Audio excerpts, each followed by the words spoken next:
conversational news of the day. You're watching News Channel 10's Second Cup.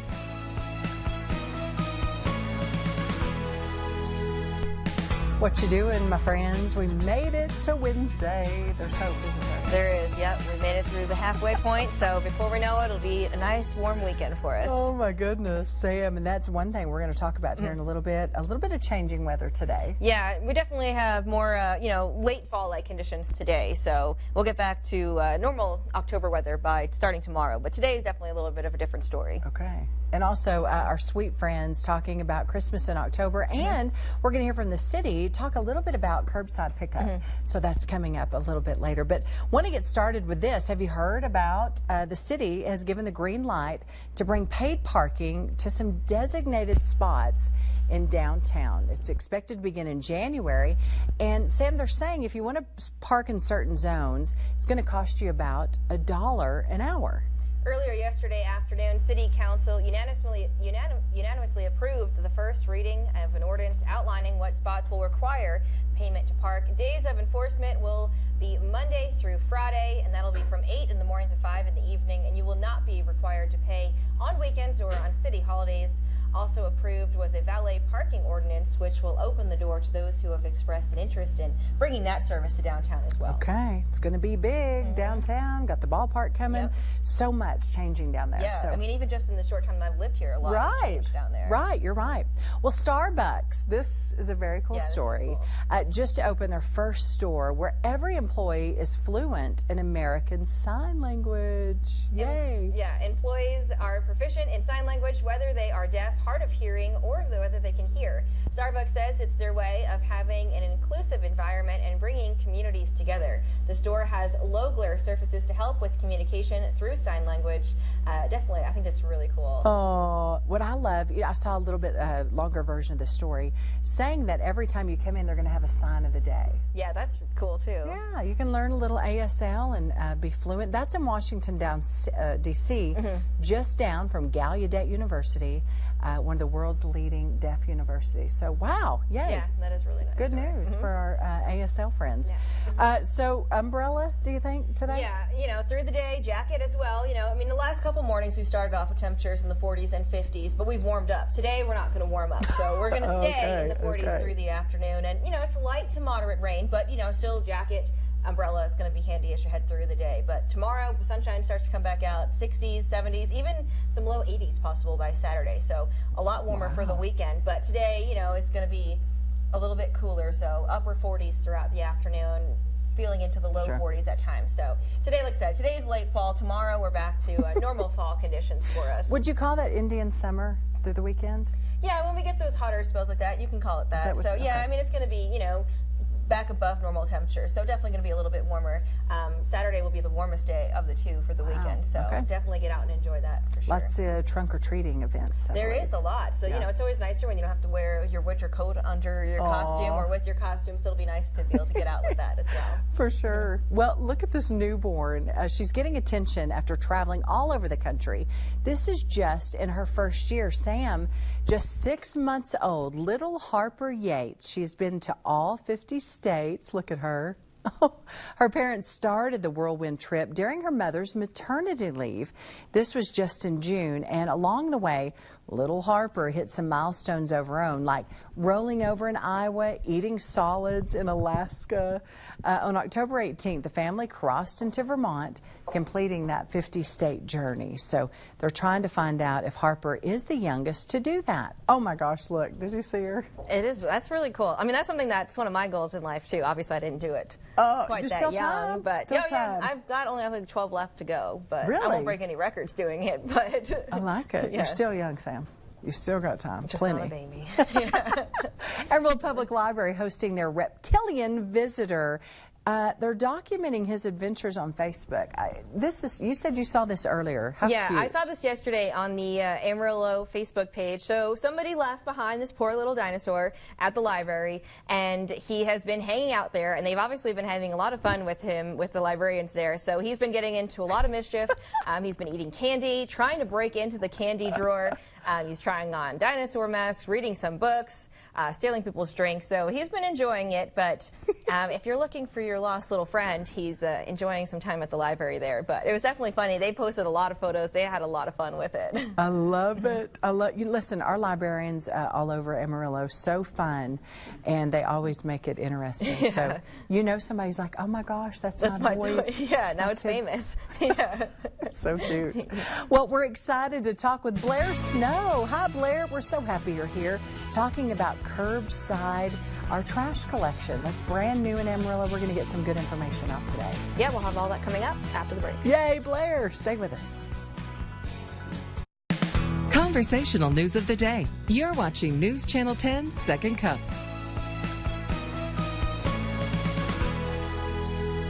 Blair Snow is here. I've been wanting to visit with you, Blair. I'm glad you're here today. Tell us about our curbside trash collection. Is it happening? We're doing it. It's coming. It is happening. We have lots of carts stored at the service center, and we are ready to implement the cart program.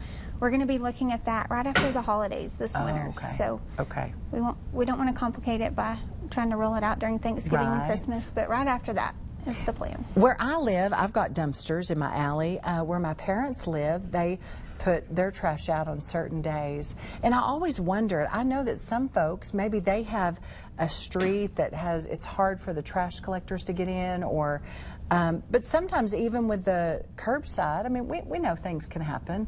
Sometimes trash can get everywhere, but what do you want our folks to know?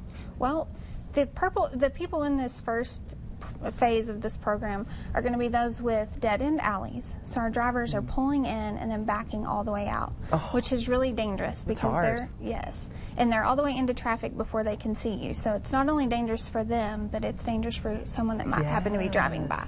So those are on the list for replacement with carts. And then we also have some people who have dumpsters in their front yard. I know. I've seen that in some places. Yes. And you know, they're ready to get that out of there. Yes. So we want to get them some carts. You know, that smells bad and it invites illegal dumping too. We've all seen a dumpster with a mattress next to it or a couch. And so that's in someone's front yard in some cases. So we're going to get them a cart. And then the customers, like you mentioned, your parents, that have to set out trash bags on the curb. A cart is definitely an upgrade for them. So that's so good. Because can you, and I'm sorry to interrupt, can you put it in your garage, put your trash in, and then put the cart out? Is that kind of how it can work? Yes. Yeah, you'll have your cart in your garage or on the side of the house, wherever you want to keep it. And then on trash day, you just roll it out to the curb and we'll pick it up. Yay. And then they dump it and then the cart stays right there. You know, folks were saying, oh, you know, they're gonna fly away, our West Texas wind. And I think sometimes, I mean, you just got to be vigilant, I think, as that trash happens and the wind happens. Right. Have people been talking about that with you? Yes, that's one of the main questions we get.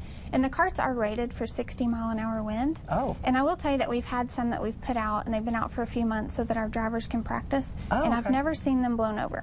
Hey. So they're sturdier than people think. Sure. So, I mean, I'm sure there will be an instance where we get a big wind gust and they tip over, but they're not, they're certainly not going to fly away. Good. And they won't be any worse than a trash bag on the curb. Right. And I've seen, you know, kitties or dogs, or, I mean, they get right in that. So that's really going to help. Well, I'm so glad that you came today because people really have been talking about this. And I just think once we get into it, people are going to realize it's going to be easier. I think so too, yes. But January, look for that in January. Yes, and in November we'll start doing community meetings. We'll reach out to those residents that are going to be affected and make sure they're aware and invite them to come and give us their feedback and talk to us and answer any questions they have. Yeah, you want to talk to folks. Yes. Yeah, we want to hear from you. Well, thank you very much for welcome. Coming. Thank you. And come back because there's so much more we can talk about, and it's very nice to meet you. Yes, you too. All right, Blair, thank you. Well, Stevie Larson is here. It is big, the 18th annual Christmas in October Gift and Craft Show. Stevie, this is big. We know everyone loves it. Stick around. She's going to tell us more. Good to see you. Conversational news of the day. You're watching News Channel 10's Second Cup. Stevie's here from Sharing Hope Ministries. We always love for Stevie to come because the fundraisers you have for Sharing Hope Ministries. They're pretty awesome, I have to say. Yeah. It's a big craft and gift show. It's coming up. Tell us about Christmas in October. So it's actually this weekend. Oh, wow. Yes. Oh my it's gosh. Saturday and Sunday at the Civic Center in the South Exhibit Hall. And it's a gift and craft show, like you said. And we have over 90 vendors coming. They'll be selling all different kinds of things from metal art, yard decor, boutique clothing, just all kinds of different things. I love it.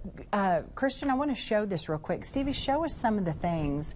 This is just your Patsy's Place booth, which is y'all. Yeah, so Patsy's Place, the women at Patsy's Place, they have their own booth and they make their own little crafts. They made a little candle. It's got some glitter in it. So cute. It smells so good. It is. I think this one's pumpkin spice. Ooh, it's good. We've got like a little candy jar. This one's really cute. It's a little Kleenex holder jar, and it says "Bless You" on it. And then we've also got our little Santa. Look at him. And this are girls that are in Patsy's Place. Tell us about Patsy's Place. So Patsy's Place is a Christ-based one-year program for women that are coming out of jail or out of prison. You know, a lot of the time when they come out of prison, you don't want them to go back into the same situation that led them to prison. And so it's a good place for them to go to get to know themselves again and get kind of right on the right step to move forward. Sure. Sharing Hope Ministry started, you were telling me, in 1999. Recovery Bibles. Yes. So our first Bible request came in 1999 from Randall County Jail. And it was a group of women that had been praying for an outreach at Paramount Terrace. And they answered the call, and they started sending the Life Recovery Bibles into the county jails, and from there to prisons in Texas, and now we're in all 50 states. I can't believe it when you told me that. Yay! Good work. So this gift and craft show, Christmas in October, this weekend, a lot of that goes to help for the Bibles. Yes, it goes to purchase the Bibles and the Bible studies that we send into the prisons and jails. So proud of y'all. This is a fun show. Tickets, how are they available? How can we get them? They're at the door. It's $5. Children 12 and under are free. If you go to our Facebook page or our website, we have a $1 off coupon. So then it's only $4. Well, folks, really, I know they want to come out and help this cause. And the 18th annual Christmas in October this weekend, Saturday and Sunday. Stevie, always a pleasure. You're always so sweet and fun and nice, and we love your cause. So keep on doing the good work, my friend. All right, and good morning to Patsy's Place. Y'all are awesome. Way to go, ladies. That's so cool. Sam, what you got? Well, coming up, we'll take a look at tasty food being cooked up today with Mr. Food when we return on Second Cup. Conversational news of the day. You're watching News Channel 10's Second Cup. I'm always up for a one-pot dish. Very quick, very satisfying. I have a bunch of kids and a husband that is ready to eat when it's dinner time. Yeah, and the best thing about that is then you have less dishes to do as well. Yay! We got to check it out. Most of the time, when it comes to making dinner, we're looking for ways to make it fast, cheap, and easy, so we don't have to wash pots and pans all night. If that sounds good to you, then I know you're going to love our one-pot dish that we're making today. And since it's so fill-you-up tasty, your gang will love it too. We start by sautéing a good amount of ground beef along with a chopped onion until it's browned. This takes just a few minutes. To give it its rich flavor, we add an envelope of onion soup mix, a jar of beef gravy,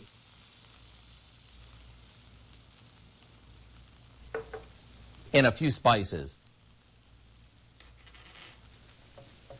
Now, rather than cutting up all sorts of veggies, we simply stir in a bag of frozen mixed vegetables. After spooning this into a casserole dish, we top it off with some mashed potatoes. And these can be homemade, but for this, it's a lot easier and just as tasty if we use packaged refrigerated ones. All that's left to do is sprinkle it with some paprika and bake it off. We can even make this a day or two in advance if we want. What we end up with is a rich and comforting casserole that has everything you like, all in one pan. If that sounds good to you, just go online and get the recipe for satisfying shepherd's pie so you can have an up-to-date twist on an old English classic. I'm Howard in the Mr. Food Test Kitchen where today we found a satisfying way for you to say, ooh, it's so good. Well, a dam near Austin opened its floodgates this week. They have had some big rainfalls, parts of west and central Texas. Look at this video. This is so interesting. Look at that. Yeah, this is from the Lower Colorado River Authority, and this shows the floodgates on the Tom Miller Dam opening. And the bridge was destroyed last week by raging floodwaters along the Llano River, forcing residents to evacuate their homes. And, we've been tracking the rain down there. We have rain here today, but we mentioned, nothing like that. But they've definitely had a lot of rain. And unfortunately, they're getting more rain today and tomorrow as well.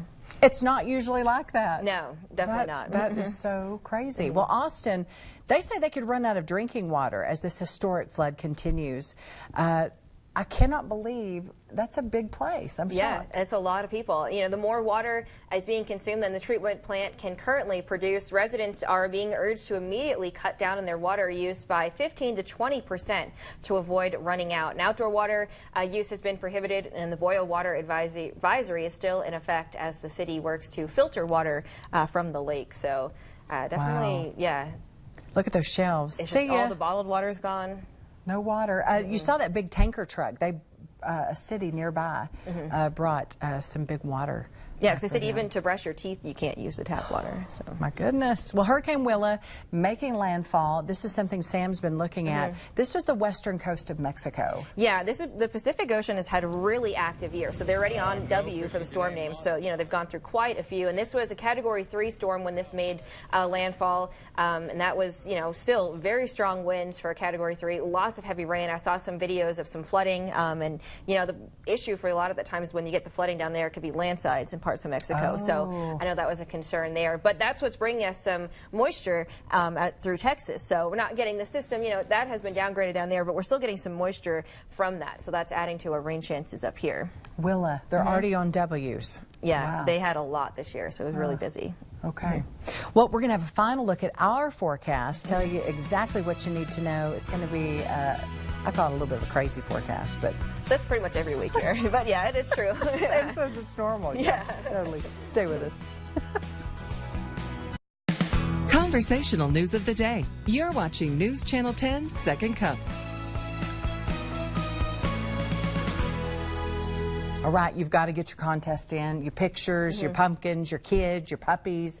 It doesn't matter. We want you to win $100, but you got to do it now. Yeah, it's super easy and fun, and we just want to see your jack-o'-lanterns carved with a selfie. So you take a selfie with your pumpkin, upload it on newschannel10.com under the contest tab, and then on Halloween, on the show, so at 9 o'clock on Halloween, we're going to pick whichever photo has the most votes. So once you upload your photo, then you can vote on it. So get it up now, so then you still have a week left to get some votes on there. So we had, yesterday it was about 7 or 8 on there. So okay, your chances are good. Yeah, you have really good chances. Once you put it up there, then you can share the link and you can share it so people can vote, and so you can kind of promote your photos, so get more votes on there. But I'm telling Sam, we have to carve a pumpkin at some point, and we won't get in the contest, but we want to do that with you. Yeah. Sam has some friends that can do cool experiments with pumpkins that we'll see maybe on Halloween. Yeah, we're going to work on that. Okay, yeah. I love it. The coolest day of the week today? It is, yeah. 40s and 50s, so feeling into the low to mid 40s throughout the day. So that's why you want to wear the jacket for that, but also because of the rain. And we can take a look at the radar and see that, we are seeing that rain move through the Amarillo area. Really across the entire viewing area is seeing some rain, and that's going to continue on and off today. So cold, wet day today, but 70s and 80s by Saturday. What? Okay, trunk or treats, baby. Yep, gonna be nice. We got it. Have a great day, You Sam. too. Sam will be on Facebook with weather. We love you. Go get him. You do good.